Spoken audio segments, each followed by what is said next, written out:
Rani Lakshmibai came into my dream last night. She wanted me to serve our nation by using her bravery and might. And suddenly I was transported in the 19th century's strife. Born Manikarnika, with her determination to fight for her and her people's pride. She was fierce and a Peshwa's bride. With her fiery grace, she rode into battle, leading the chase. A Maratha queen, a fearless soul, whose stories of valor we extol.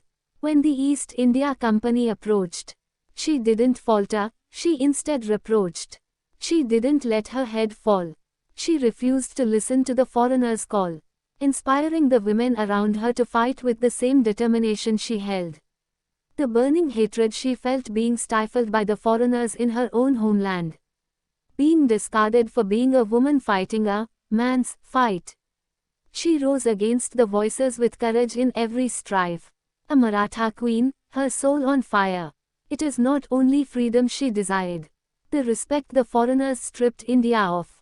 The pride and dignity in being Indian, for 89 years, unheard of.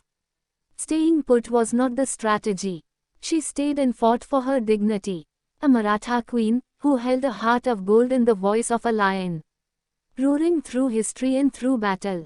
Her name went down with the greats like Kasturba Gandhi and Begum Hazrat Mahal. She taught a history of women how to fight for their dignity and serve their nation.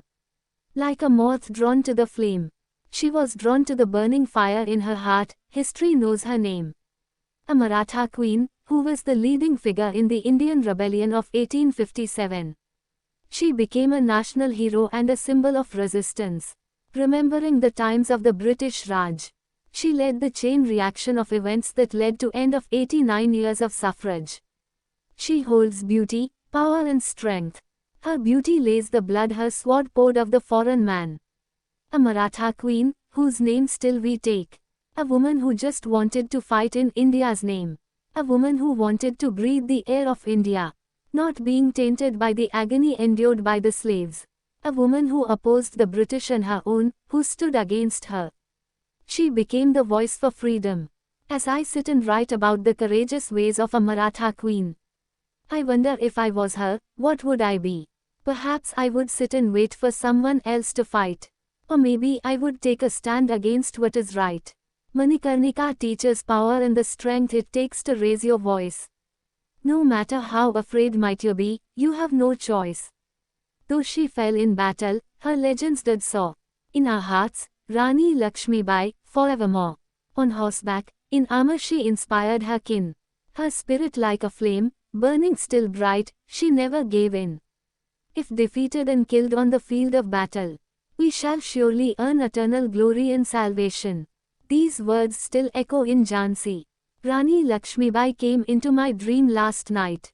She wanted me to serve our nation by using her bravery and might. She taught me her wisdom. She taught me her strength. She taught me stand for those who can't. She taught true beauty lies in one's heart. I wish she knew her pain was not endured in vain.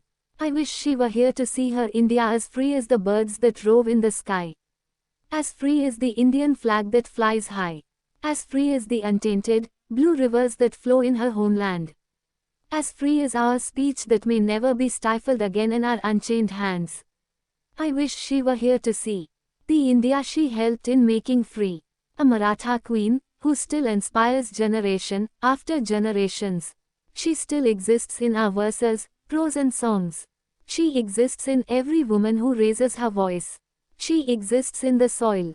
She exists in paintings of her heroic battle. And her extraordinary bravery in my hands I cradle. As I stand on this land, I call my own. I can feel the arrows shot on the name of freedom. I can feel the blood in the soil of the lost soldiers. I can feel the love they had for the land I stand on. I hope I can do right by Rani Lakshmibai and the ones who stood by her.